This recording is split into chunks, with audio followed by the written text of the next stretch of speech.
What up, guys? Hey, how y'all doing today? Happy Friday.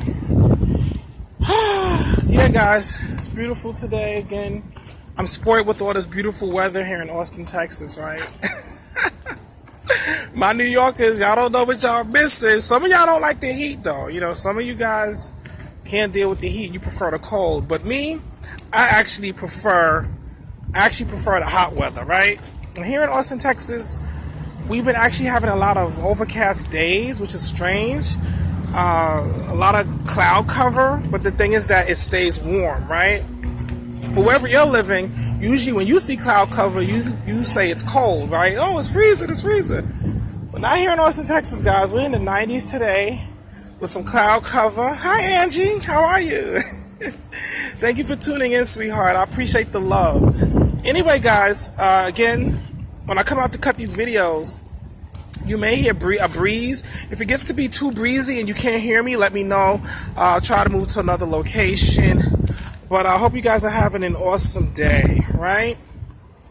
And today we're going to talk about freedom, the concept of freedom, and the concept of fear. Okay, freedom and fear. The big F's, right? No, guys, not that dirty word F. The big F's. Freedom and fear, right? Which exist on opposite polarities, right? And freedom, guys, freedom is the same as love, right? So freedom, love, joy, they're all synonymous, okay? All mean the same thing.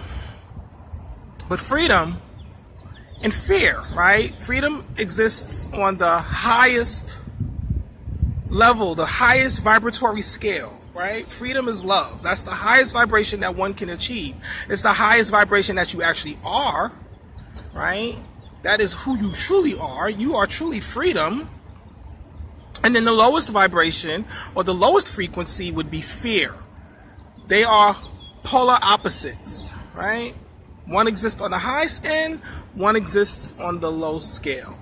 And they are complementary yet opposite, because when you're manifesting in a physical body, in the physical realm, guys, fear has to exist. Sorry to bust your bubble, guys. Fear has to exist while we're in this physical realm. And why does fear have to exist? Fear has to exist because out of fear, we can return back to love. So what you're actually doing is you're taking on this game of fear, right? Fear is love reversed. But you're playing this game, you're taking on this fear sort of to kind of bust free of it, to kind of say, okay, I can shackle myself. I can create the illusion that I'm shackled, right? You guys know Houdini. Remember the great magician Houdini? I don't know how old you guys are. Well, Houdini's way before my time.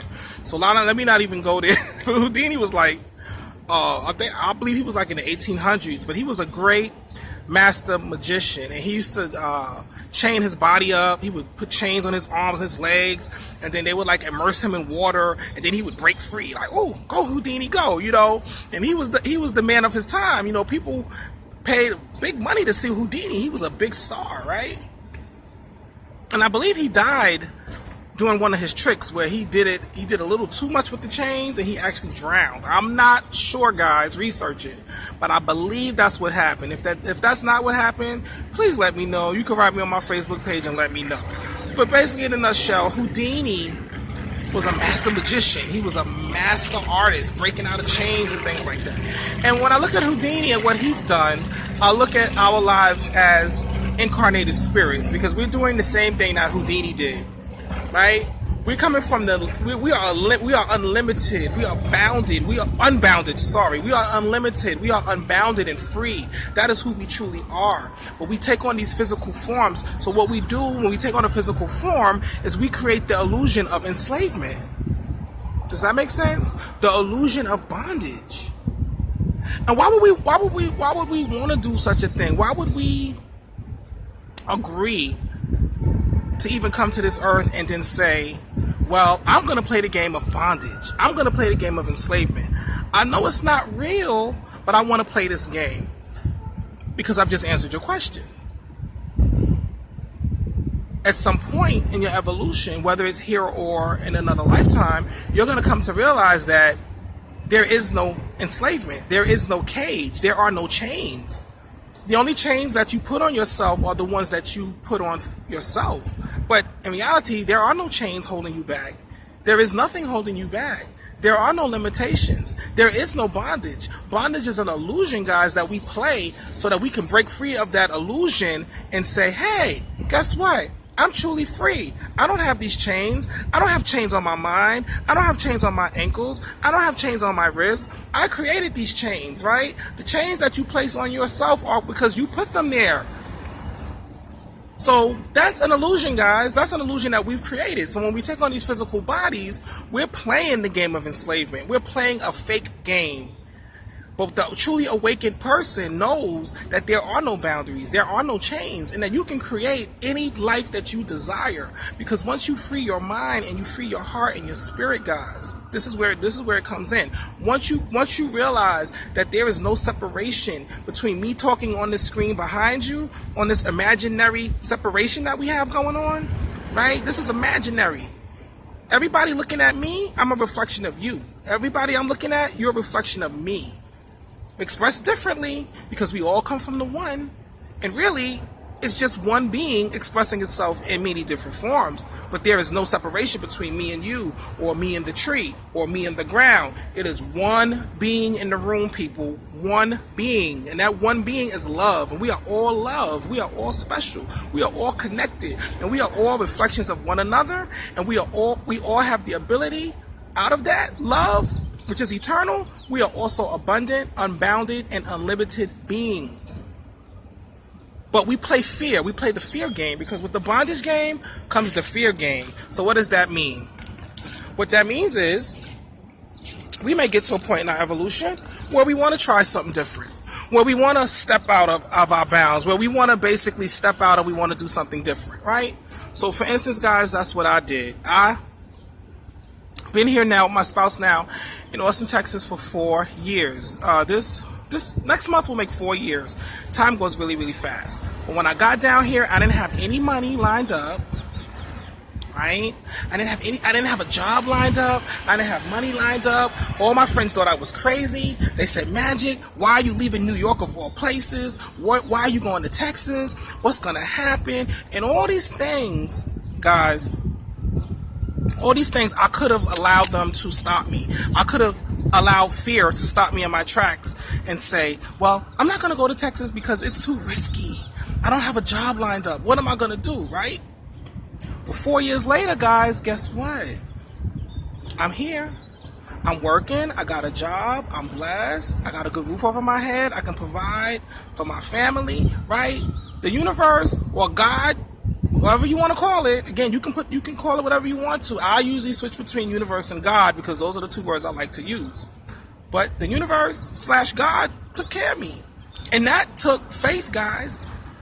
Martin Luther King once said, and I usually mess up on quotes, so don't really quote me too much, but he said, faith is having the ability to take the first step without seeing the whole staircase. Isn't that beautiful? Faith is the ability to take the first step without seeing the whole staircase. And that was by the late Dr. Martin Luther King. And so, what I'm saying, guys, is that I had to go through some things when I got here, right? I lived with somebody for a while that was supposed to be a friend, and, you know, she kicked us on the streets after like a 2 weeks staying with her. She got crazy, and kicked me and my spouse out on the street. I was homeless for a week. And I'm also a type 1 diabetic, so it wasn't good for me having the medicine. But do you know that was a blessing in disguise, guys? Because by me being homeless for that 1 week, I didn't have any burdens or any worries or any concerns, you know. I was basically taking baths in the lake here in Austin, Texas. I had never bathed in a lake before. I was in tune with nature. I was able to look up at the stars at night and see the Creator look back at me. I was in tune with nature and the animals around me. It was so serene. It was a very serene experience, guys. Hold on. All right, that was a motorcycle crew coming through. I know, that was awesome, right? I love it. Beautiful. You have a good day. So anyway, guys, I looking back, guys, even though initially my initial reaction was, how could she do this to us? It actually was the best thing that she could have done for us, because basically we weren't happy living in her house, and we weren't uncomfortable there, and things unfolded the way they did, and eventually I was able to get my money that I was waiting for from New York, for my severance pay, and I was able to set up my life here, right? And I had even got a first job here, and I was fired from that job for whatever they didn't like me, and I almost lost my apartment, where I had to go to court, and at the last minute I was able to save my apartment. All right, but the thing is that my attitude through all of those challenging situations, it was my attitude and my belief that things were going to get better, that things got better. So what am I driving at, guys? Fear. Basically, fear is a bitch. Let's just put it out there. It's going to stop you from achieving the things that you need to achieve in your life. You're going to always have somebody else telling you, well, what about this? Or what could go wrong? People usually always focus about what could go wrong instead of switching their mindset and saying what could go right. Because when I made the switch from what could go wrong to what could go right, everything right started manifesting in my life for me, guys. Everything started manifesting in my life right for me.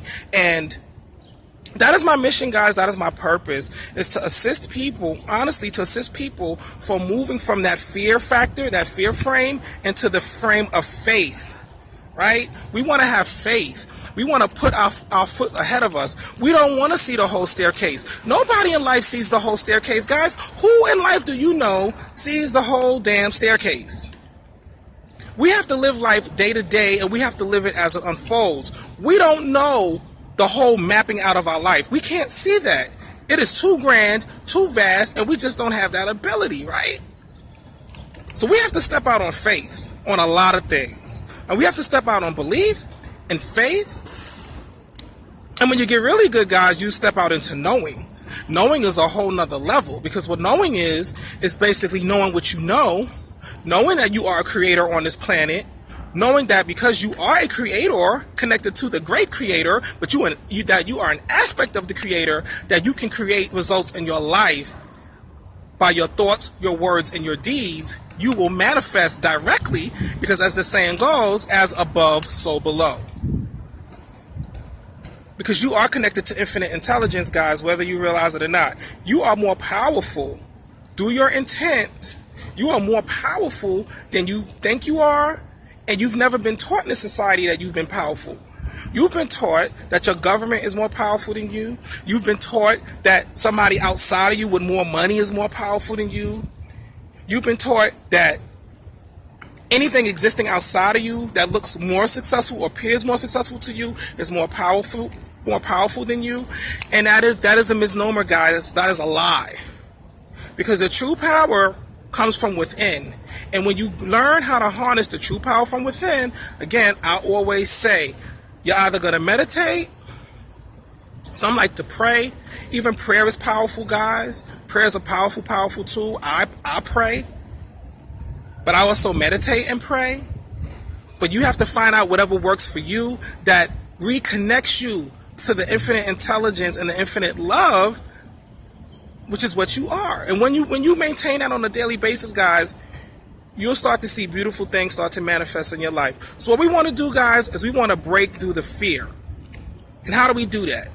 Realize, guys, that fear is an illusion.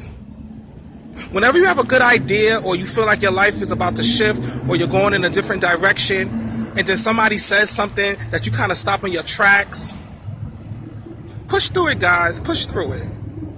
All right? You're going to have to learn how to see things, instead of seeing them as obstacles, learn to see them as opportunities to push through. You have to start to change your framework, and that starts with your mind, guys. Changing up your words, being conscious of the words that come out of your mouth. I can't should never be a part of your vocabulary. I can't do that should never be a part of your vocabulary. Or it won't happen. It's impossible. I can't do that. Those are all self-defeating, self-negative things, guys. And you'll have people around you that'll say, well, oh, you'll never make $1 million. Oh, How are you going to travel to the Bahamas or the Bermuda when you don't even have $5 in your bank account? Watch my videos, guys. I got videos on the left brain and right brain thinking. Just watch a couple of my videos, and I do talk about how to live in your imagination and how imagination wasn't given to you by God by accident. Imagination is not an accident. Imagination is actually the tool, is actually the way that imagining is actually what I do, and what many great manifestors do. We imagine things into existence. So we constantly live in our head. We don't even look at the media, the news. We're not focused on anything outside of ourselves. We're looking at beautiful trips to Hawaii. We're looking at dream cars and dream homes. And we're dreaming all day. And by dreaming all day, we're creating an atmosphere, a mood. Right? An atmosphere or a mood, an actual physical condition in our bodies that is actually manifesting and attracting those things to us. And it's as simple as that, guys. Don't ever discourage your children from imagining. Children know how to imagine because that's the first thing they learn how to do. The first thing they learn how to do, even before they walk and they talk, is to imagine. Because they're coming from that fresh spiritual realm where imagination is all there is, guys. Try it. You know, start to imagine things the way you wish them to be. Imagine. Because once you imagine, guys, you switch your frequency, you switch your vibration. And when that good feeling comes in, out of that good feeling, the universe will start ushering in more things to make you feel good. And it will start manifesting those things and drawing them closer to you on the things that you are imagining about. So, guys, always love over fear. Love over fear. You're going to be okay, guys. This is your life to live. This is your dream to live. Because life is really the dream. Death is really the reality. I mean, as far as, you know, there is no death. But I'm saying we pass on to another level. We don't really die. And you don't have to wait to pass from a physical body to realize the truth. Right? The truth of what I'm speaking. That, you know, love is all there is. And we're all connected. And we're powerful. We can manifest any life that we want. You shouldn't have to, as Abraham Hicks says, you shouldn't have to croak before you wake up on the other side and say, damn, why didn't I live my life more courageously? Why didn't I do the things that I really wanted to do? Why didn't I just step out on faith and live, guys? So many of you are not living courageously. You're living fearfully, and that fear is holding you back and is pushing things away from you that are trying to get to you because you're living in fear. But anyway, guys, I appreciate you tuning in. I appreciate you guys listening to me. If you have any questions or comments or concerns, feel free to reach out to me. This is Magic the Manifestor. And again, guys, we'll reconnect. Thank you for reaching out and staying tuned in. And remember, guys, love over fear, all right? Talk to you later. One love. Peace and blessings. Bye-bye.